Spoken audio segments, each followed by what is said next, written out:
Beautiful human. I'm Zach. That's Dan. Yo. Welcome to the studio for the first time ever. Thank That's Mason Ramsey. Yo. Thank you. Okay, perfecting songwriting. That's what you were just talking about. Mm-hmm. What does it mean to perfect songwriting, and how do you go about it? Because like people have different ways, right? Some people say you got to write 100 songs, and then like maybe you figure it out. Well, what have you had a strategy?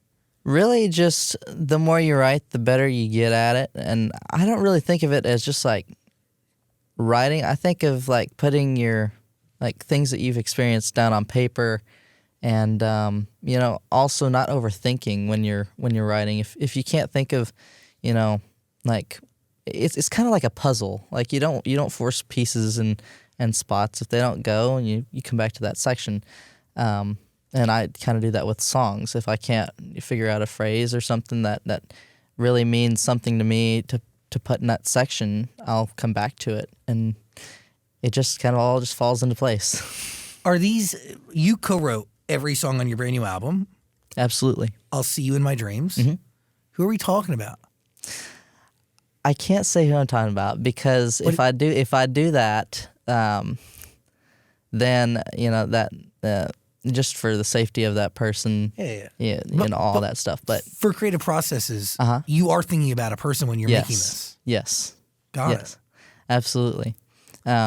So I'll See in My Dreams is about a girl that I would get to see during the daytime, and later on at night, when sun was going down and it was time for us to go home, I would still think of her and see her in my dreams. So it's kind of just like a cool like love song, kind of in that 60s feel, Roy Orbison style, and it's one of my favorites. Well, the whole album is filled with, is it fair to say love songs? Yeah. I've got love songs, fun songs, serious songs, and a sad song or two. Do we set goals before we start this debut project? Because it is like it's a long time coming.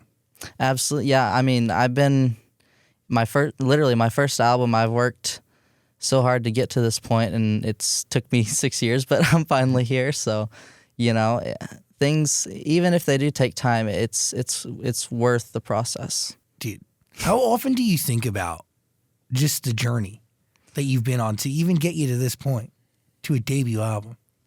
Sometimes, it kind of is unreal, if you think about it. It's like there's so many amazing things have happened to me, and I wasn't really seeking for it. They just kind of happened, Since the very beginning of the Walmart thing, I was not expecting that to happen at all. I just was there singing, and some lady asked me to stop and sing her song, and I chose a song, Lovesick Blues, and she happened to record it, put it on her Facebook. Viral hog caught on to the video, and it just spread like a wildfire. Yeah, but there's something different there, right? Like, I also think that like really good life-changing things happen a lot of times to people who like have been putting in the work and been doing really great things to get up to that point, right? Like you were singing in nursing homes. Yes, before I was. I would sing in, believe it or not, as a little kid, I would sing in nursing homes, some bars that would allow me to sing, gas stations, Walmarts, I think KFCs. I did like local festivals in my area. I did do a lot of local things, mainly growing up. But you put time and energy into a craft. I did. I absolutely did. Like you clocked hours on something. I did. And it was just a matter of time that you'd be singing in the right place at the right time. I know. Like I said, it's just it's very wild to think about. I just kind of like get chills thinking about like, how it all happened. Just going back in time and just like putting myself back in that position again, and just like thinking about it. It's just so awesome. What was your driving motivation to sing? I just love to sing. I don't really know what it was. Something about music is so peaceful to me, and I grew up in a household of music. My grandpa, he would always listen to Hank Williams Sr. nonstop. I mean, everywhere we went, in the house, the garage, in the car, or truck, or wherever, it would always be Hank Williams Sr. And so at the age of 3, before I could talk, I learned how to sing Hank Williams Sr. songs. And so that was kind of like where I got started in singing, and that's it. He kind of, kind of helped me get to where I am today by taking me to the little venues and stuff that were local, or the nursing homes and whatnot. So he really kind of helped me just like in that area. And but I did it. I did it myself. I wanted to sing, and I don't know what my motivation was there. I love to do it. Was it like, did you have this dream of singing eventually to a bigger crowd, or was it just the joy that you got from, I mean, there's a lot of joy that one can get from just singing to a bunch of old people who really, dude, like deserve someone to come and hang out with them, you know? Yeah, I think it's just like you said, the joy of singing is really, I guess, my motivation. I just love to sing, and I think it's just, it gives me peace. It calms me down, and I love just performing for people and singing for people, and hopefully inspiring them to do whatever their goals in life may be. It's really interesting that you say that like singing helps calm you down. I've actually like never heard anybody like say that. So like, what does that really mean? Like in a moment of stress or anxiety, it's that, or? Yes. And, when things can seem a little crazy or chaotic in your life, or in my life, I like to sing or listen to music, some sort of music that is, I guess, just peaceful or calming, I guess, is what you could say. I don't know why it calms me down. I don't know if that's the case for everyone else, but it just calms me down. And when I sing, I sing because I want to give that same calming and peace, or whatever it is that I feel whenever I listen to music. I want to give that feeling to other people. Music is wild. It really is wild. It can lead you in many different directions, or like feelings, but like for me, it mainly gives me peace, or maybe it's just a sort of music that I listen to, I guess. Maybe that's what it is. You are very much on a quest to bring back music that is, I mean, how would you describe it? Real? Real, yes, of course. It is 100% authentic, right? You're using real instruments. Mm-hmm. But is it classic country? Is it standards? Is it this combination of like, there's like classic like rock elements to it? It's a variation of stuff. It is. The best way that I could describe it to you is American country soul. Mm. Obviously, it's a classic country with Americana and soul all blended together. And that's just some of the things. And obviously, there's some blues elements and stuff. I love blues. I started getting into blues when I was about 13, 14 years old. And especially the 12-bar blues, I love that. So what are you walking into the studio with? Like, are you walking into the studio with a lyric? Or are you walking into the studio with an idea or a piece of inspiration? Mainly lyric. I walk into the studio with,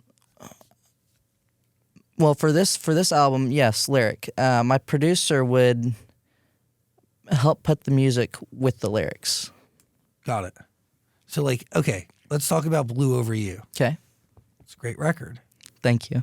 Are you writing this record from a moment of actual sadness, or are you going back in time remembering what it felt like to feel that way? So, I just met with my new producer, by the way. This was at the very beginning of this year. And we'd been writing maybe 2 weeks so far, and and I was madly in love with this one girl that I'd been hanging out with, and eventually I told her how I felt, and she told me that she didn't feel the same, and after about a week of just thinking about it and letting it sit, I had put some words together on some paper, and then I took that into the studio, and I gave it to my producer, and we were just messing around on the piano, and he came up with like this like chord progression, and he kind of helps like different chord progressions, I guess, just make my songs sound so much different than some other songs that we hear on the radio today. And we went for more of like a classical style of the 60s, like soft rock or whatever. And when we got done with this song, I wasn't really sure if I wanted to put it out, because it was kind of just sad, and I didn't know if people were gonna react good or not. And I gave it to Pete, my manager, and he loved it and sent it to the family. I didn't know he sent it to the family yet. And then and they loved it, and then it got sent to Atlantic, my record label, and they loved it, and they were like, "Dude, you got to put this out." I really didn't want to because I wasn't sure, but I put it out, and I used the sound in a video of a TikTok that I did, and it just went crazy viral. And after the response from that, we were like, yeah, we got to put this out. And it was just like kind of another crazy moment for me. I've had so many like viral moments in my life, and I wasn't even looking for them, and they just kind of happened. And this one different because this one is very different. About something very personal, right? Yes. And also attached to something that it's an original song. It's a song that you co-wrote or wrote. Yes. And this is, yeah, it's different. It does. What do you learn from it? Well, one, like I said, the more that I write, the better of a songwriter I can become, just from the knowledge that I get from it. And it kind of helped me shape the sound and style for the other songs that I wrote that are on my album, due to people's response from the TikTok video that went viral. But it's also like vulnerability. Yes, it is. It, like I said, it was just a good, also like a good like restart from the sound that I was previously doing and the music that I was making then. I feel like it was just like a good like restart, start fresh, make the music that moves you, and just go from there. And I really feel like I've made a lot of progress since Blue Over You. What's it like to perform that song with Lana Del Rey? I got chills singing it on stage. I mean, I was, I don't know if you could tell or not, I was so nervous, but I was like, I had chills. I was kind of nervous at first, but after about, I don't know, halfway through the song, I started like getting into it, and I was like, oh, the nerves are gone. It was, because it's like, that's a huge moment. You don't want to screw up. It was one of those things where you would have had to have been there to like experience the actual feeling for yourself, because if like the feeling there versus what you see on like TikTok or Instagram or whatever that video got posted on, it's just so much different. Like it just like me just kind of watching the video kind of made me want to cry. So imagine if you were there at the actual show, it would have been even more than that. And it's a cool cosign from one of the greatest artists of all time. Absolutely. I mean, God, Lana Del Rey is amazing. How do you end up there in the first place? So we just put out Blue Over You, and I had put out a TikTok, and I asked Lana, I reached out to Lana, just saying, hey, Lana, we should collab. And she said, absolutely, let's do it. Okay. And I said... What do you, like, DM her? Like, what are you doing? No, it was just like in like the text of like, I don't remember if it was Instagram or TikTok. I'll have to go back and look. I think it was Instagram. Anyways, she messaged me on one of the two apps and was like, yeah, we should totally collab, and I said, absolutely, let's do it. And then about a month or so later, I was invited to Fenway Park to perform Blue Over You with her, and it was kind of like, oh my goodness, here we go again. Like, my life has been in such the best ways a roller coaster, and like I said, I'm not really looking, for the things to happen. They just kind of happened to me, and I'm very thankful for it, and I'm very appreciative of the opportunities that I've gotten. How do you balance everything with also being like a normal, dude, you're a kid? Yeah. Like, weren't you trying to like pitch or lobby your label into just letting you play Fortnite and play basketball, and why that was beneficial to your music career?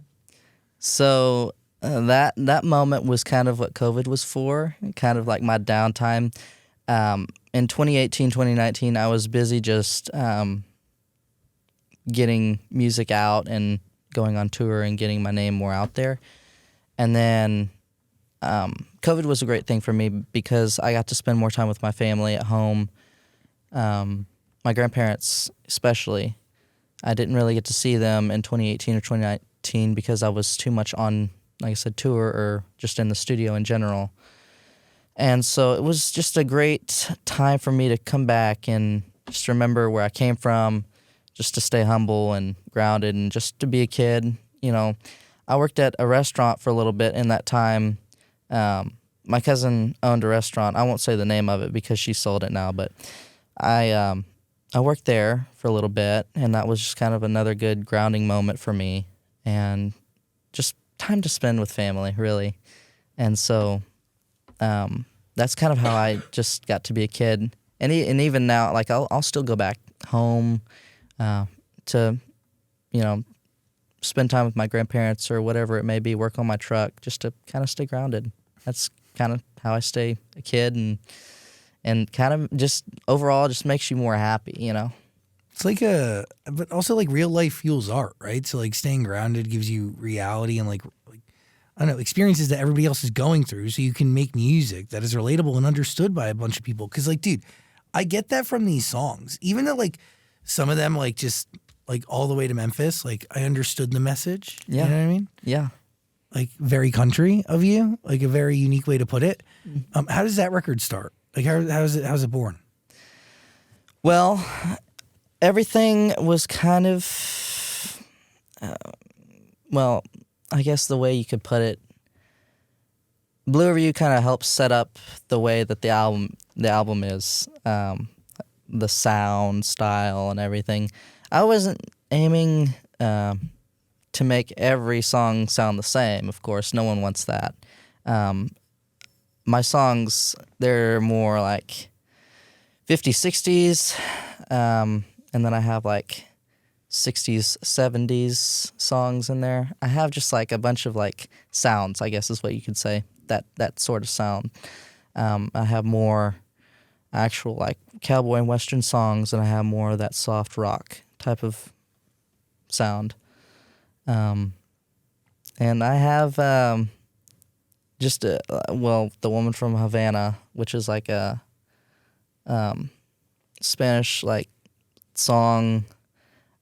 which is like one of my all-time favorites in there. So that's just kind of a unique sound for the record. That song's on this album? Yes, the one from Havana. Number 6. Oh my God, sorry, I missed it. No, you're all good. It's all good. Through so quickly. It's all good. Is that a real person?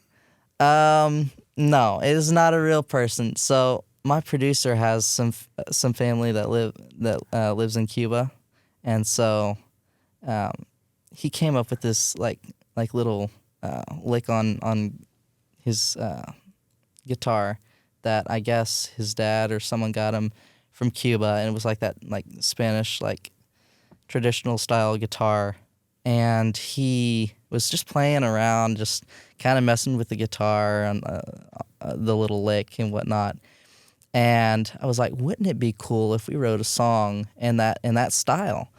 And he was like, well, I had this title in mind called The Woman from Havana, and it just kind of became this like fun, upbeat type of song. You know, it was just kind of like a song we just kind of wrote, and the words kind of came together by themselves. So kind of from imagination. Yeah, pretty much, literally. This record is mainly, I wanted to bring back that storytelling, like a little bit. Jim Croce, he did a lot of storytelling style, and I'm a big fan of his. And I was like, we should definitely bring that back. I gotta say, like really a lot cool. Of these songs are visual. Like I would listen to them and I can see it happening.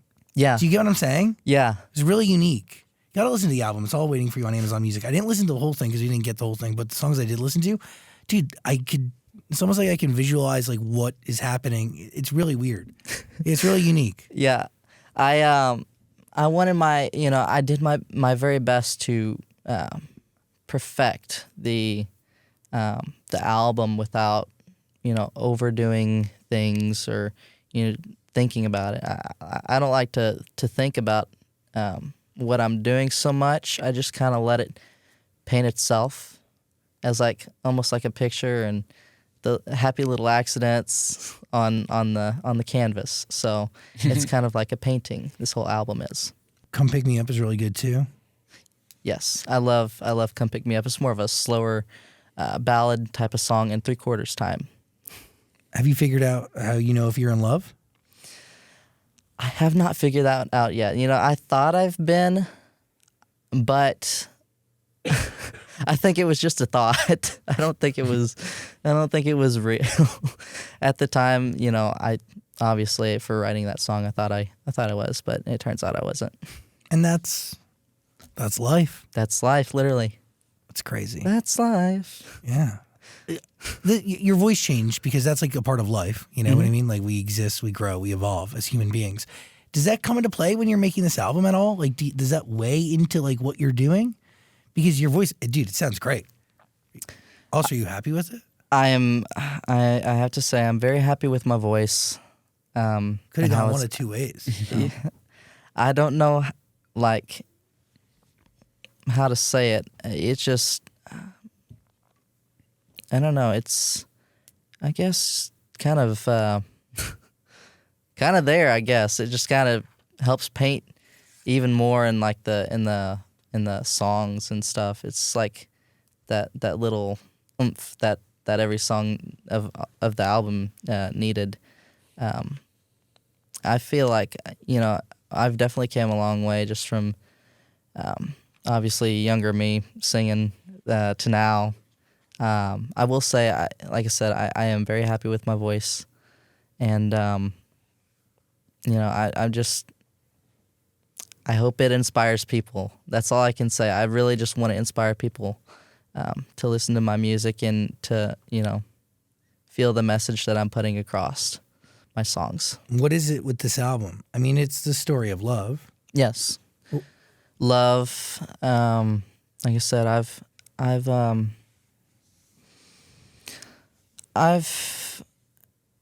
had a couple of girls that I've had been hanging out with, and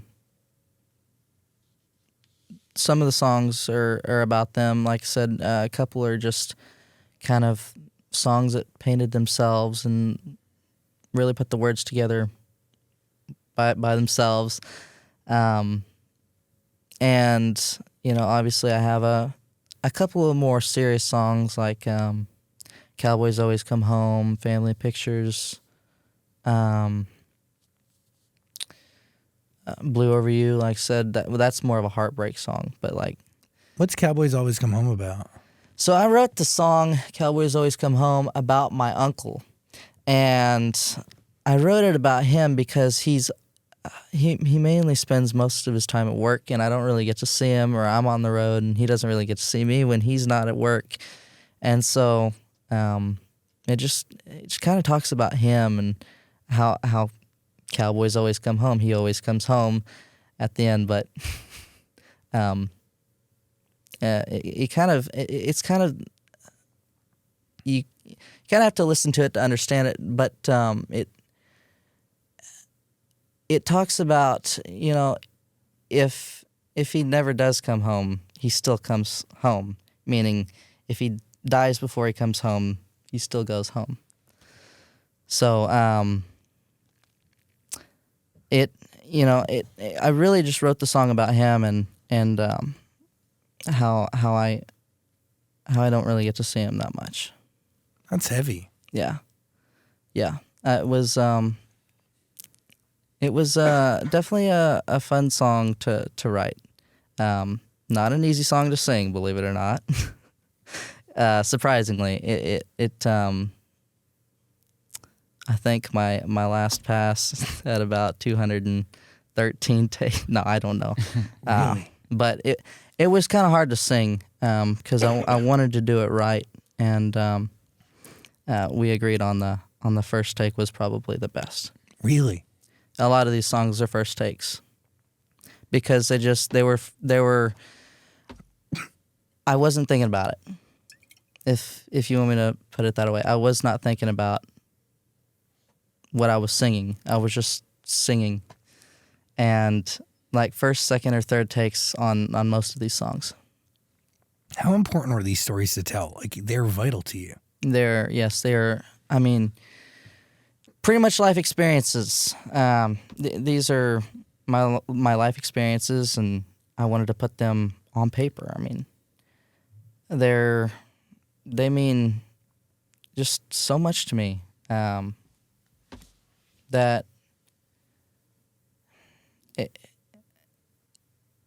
it's kind of hard because you kind of have to be in my shoes to understand what I was going through at the time that I was writing these songs. The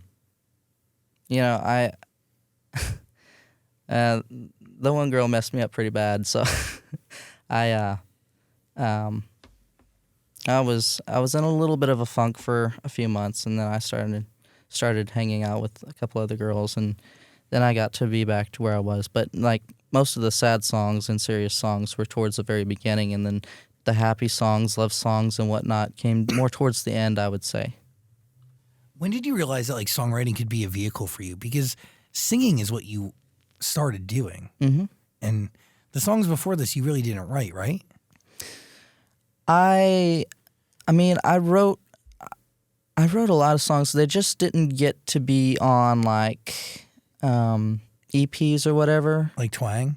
Yeah, like I didn't write that one. I that one was written for me. So was Famous, and before I knew it, and obviously Lovesick Blues. I didn't write that song at all. I wasn't even born then. I had been writing, but most of the songs that I was writing, they weren't, put on EPs, I guess. Yeah. So,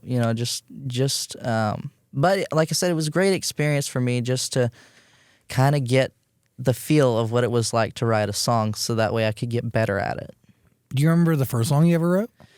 Puddle of Love. That song did get to be put on the Twang EP. Really? Yes. Sick. I know. And a lot of people, like whenever I go to my concerts and stuff, they'll ask me if I'm playing that song, because like they like really like that song, which I don't know. I have no idea. I was a kid and I wrote that song about being stuck in a puddle of love. I mean, it's just kind of kind of cool that they're interested. But it also serves as like a big moment for you where you realize like it's a place to put your feelings. Yeah, absolutely. Getting my start at a very early age in songwriting is has really just helped me in overall is like figuring out how it works in songwriting and what it means to put your feelings on paper. Would you ever re-record Famous? May or not be working on that already. Sick. Dude, it's such a good song. Thank you so much. It's a great one. Thank you. Yeah, we're really excited. We've got a lot of things planned that a lot of people are not expecting. So I've been putting my time and work into the studio lately, making some things happen. So I'm not going to say too much about it because I don't want to spoil anything. But are you going to yodel? Right now? No. Oh, I was gonna say, I don't think that's a good idea. No, like a part of your plant. Man, I tell you what, I woke up from a plane ride this morning. I had coffee and I didn't even know where I was for the first 15 minutes. No, I'm just kidding. I did have coffee though, and I was on a plane ride, but I knew where I was at. Would you yodel in your music? Would you incorporate that in music? Well, I did with Blue Over You. I kind of hinted back on some of that a little bit. Hear it, so. Yeah. If anything that I do, it'll be mainly like that, like little flips. That's still considered kind of yodeling. I mean, yodeling and like little flips, it's pretty much the same thing. You're just going over the bridge and you're going from one section of your voice to the next section. So you're just going over the little bridge in your voice that connects the two islands together. Is that's how I see it. Interesting. Yeah. Got it. Yeah. Very nuanced. Yeah. I honestly, it was kind of a natural talent for me at around the age of 6 or 7. I kind of just accidentally figured it out, I guess. Hank Williams, obviously Lovesick Blues, his version, he did it, and I was like, well, I want to learn this song. The song's so cool. And I pretty much just sang it, and I was listening to how he was doing the little flips and stuff in his vocals, and I kind of just caught on to it. If that makes sense. It just kind of adapted to me, and I was able to do it. What are you channeling when you're up on stage? What do you mean by that? Like, you're like, there's something that's like going through your body. Like you're not a different person, but you're very much a different person than the person hanging out with us right now. Well, I'm not in my body. On stage. I'm not in my body on stage. It's like this person leaves, and something is like, I don't know how to describe it. It's like someone, I don't know, someone else is pretty much in my body as I'm doing my performing. But no, it's me. It's just I have a switch that flips in my head that just says, okay, there's difference. Showtime and Mason. There's Mason Ramsey that you see right now, and then there's Showtime Ramsey that you see that's on stage. When did you realize that? I think recently, actually. Like, I didn't notice it as a kid because I was a kid. I probably wasn't paying attention to a lot of things that I should have been paying attention to, but you can't be unfair on yourself. You were a kid. I was a kid. I was just, I think recently, earlier or later last year, I don't remember, but I'm nervous for about the first song, but after the first song's over, I'm dialed in. Is that every time? It's every time. And it's and then I go out there and I'm nervous. And then after the first song, I've got so much confidence, it doesn't even bother me. So what's your throwaway song? What song goes first in your set list? Well, I wouldn't necessarily say it's a throwaway song. All these songs mean a lot to me. But I do an up-tempo type of song to kind of get just like to get everything out that needs to be, like all the nerves, it's not really nerves, it's just like happy nerves. You know, like you're tired of waiting, you just want to be on stage. Like it's like, cuz like I tend to like get nervous whenever I sit backstage for an hour or 2 hours or so before the show starts and my nerves start kicking in. You're like just I can thinking just about like it. feel it. I'm just thinking about it. I'm like, just breathe. Everything's gonna be okay. Just go out there, put on a great show, leave the audience speechless. And that's what I do. Damn. And it's my motivation. That's how I do my show every single time. Do you like strategically choreograph yourself, or do you just feel it? I just kind of feel it. I just kind of wing everything. It's working. I've literally everything that I've done pretty much so far in my life, I've kind of winged it. And the more higher like nerve like moments it's like, okay, that's when I'm like the most dialed in that you'll ever see me. Like Lana Del Rey. It was like pre-nervous. I knew it was a huge moment, and I could sense that. People had been waiting in the rain to see her perform, and I wanted to do my best, and I went out there with some nerves to begin, but that's because I realized how big of a moment it was. And I was just like so dialed in after, the first like 20 seconds or so, half the song, I was like, just like dialed in. I really can't describe, how my body is, but that's, if that helps, that's kind of how I see like my nervousness or whatever. By the way, we're nervous about the things we care about. And Yeah. then I'm like, I want everything to be perfect. I'm a perfectionist. Did you have nerves when you performed at Stagecoach with Florida Georgia Line like years ago? No.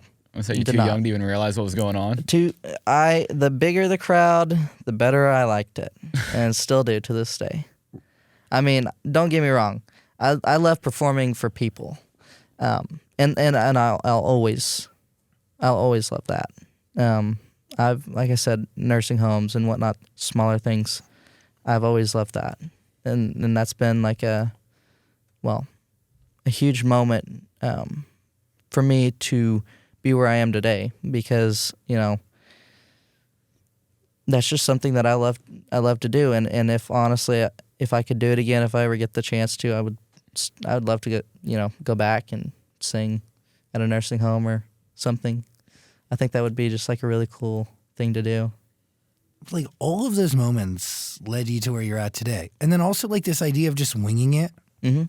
You can also like, do you think that you were like meant to do this? I think so. Yeah, right? I've had a lot of viral moments in my life for me to believe that I wasn't, or for me to not believe that I was not meant to do this, because I believe that I am meant for this. And I do think that I'm doing this for a reason. I don't know what the reason is, but I just love to sing. That's all I can say. I love to sing, and I love to perform for my audiences, and I just want to inspire people. What do you want to inspire them to do? Just to achieve their goals, whatever it may be in life. If they want to become a singer, I hope my path, my journey, that where I've came from so far, will inspire them to keep going and to keep pushing and to stay motivated. It's a pretty cool story, dude. How do you feel when people still call you the Walmart Yodel Kid? I've had this question a couple of times. It doesn't really, it doesn't bother me. I can understand people like kids and stuff say like call me that because they probably seen obviously the yodeling video in Walmart. But I feel like since we've been rebranding these past few years, I feel like, you know, it's not as much. I feel like people are starting to take me more seriously, and I feel like, you know, everything's just kind of going so well with the rebranding and so smoothly.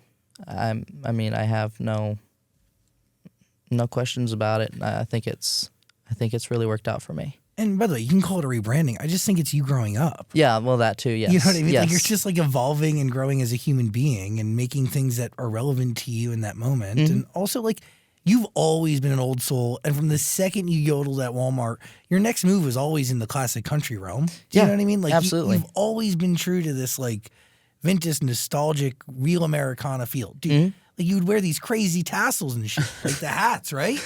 And you'd have the shirts. Yeah, the shirts, the hats. And your pants would be up to your chest. I remember look. Yeah. I mean, of course that comes with being raised by my grandparents from a very early age, you know. It's a different generation, different breed. It is so interesting because, like, you're right. Like, you as a kid were soaking in things. Yeah. Instead of, it's so interesting. Like, if I could have, like, lived in that generation, I would have loved it. You know, I feel like it would have been, it would have just fit me so well. Yeah, but you're meant to bring that generation and those standards and ideals to today. And Yes. I felt that from the second I saw you. Yeah. I'm telling you, I told you at the beginning, I was like, dude, how many years have I been trying to get Mason Ramsey on our show? Since the day you went viral. Seriously. Wow. Yeah, dude, I know that, I tried a long time. Oh. Thanks for I being have here. no control over that. You're a big deal. I'm sorry. It's okay. I should have been here sooner. But it is true. You are bringing those ideals to today, right? Yes, I am. Yes, and I plan to stick with the sound that I'm making, because I feel like, and I honestly, I mean this, I feel like this generation is missing that piece in today's world. And you're doing it in a real way. And the music is super vivid. Yes, it is very dreamy, if you know what I mean. It's kind of like the way I see it is like, it's kind of like a dreamland type of vibe, but like a story that goes with it. Well, Lies, Lies, Lies sounded really good from the snippet. That's all we got to hear. Yeah, it's definitely, it's another song that kind of just put itself together. You know, I was scrolling through TikTok and someone had mentioned something about like me needing to write like a lying, cheating song, and well, I took their advice on that. I sure did. I wrote Lies, Lies, Lies. It's kind of like that funk, like 70s, like funk. You know what I'm saying? Uh-huh. It's got like that cool vibe. It's like I said, it's kind of like another one of those songs. It just kind of wrote itself and talks about this, you know, this guy who just gets lied to his face one too many times than he can handle, and finally he just catches this girl in a lie, and a man just lights her up on it. Is there like a strategic flow to the album? What do you mean by Like that? if you listen to it in order? Have I listened? Does it flow in order? Like if like the one from Havana goes into Lies, Lies, Lies, that goes into How Do I Know If I'm in Love? You know what I'm saying? Mm-hmm. To me, it does. That kind of makes sense. Listen to it. It's on Amazon Music. What else are you I thinking? think we covered a lot. We did, didn't Yeah. we? I appreciate you hanging out today. Thank you so much, Zach. Thank you. I really do appreciate your time. No. Thank you for your time. And please come back as you keep releasing albums. man. Absolutely, I would love that. Yeah, you're gonna be a huge star. You Well, are a thank you huge so star, much. but it's Thank gonna you. continue to rise. So, I looking forward to one it. thing. Just remember where you came from, Amen. because you can go back there anytime.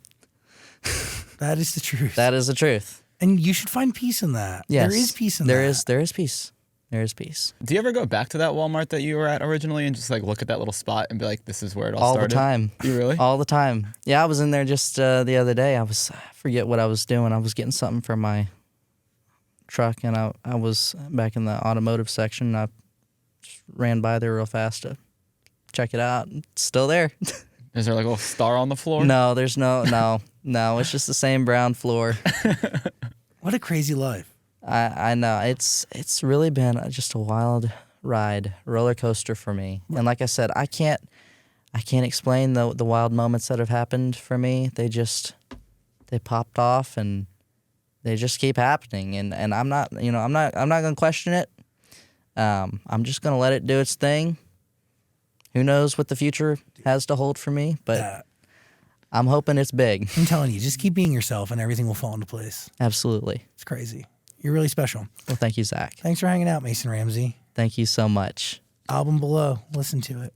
Mason Ramsey, everybody. Thanks, man. Thank you.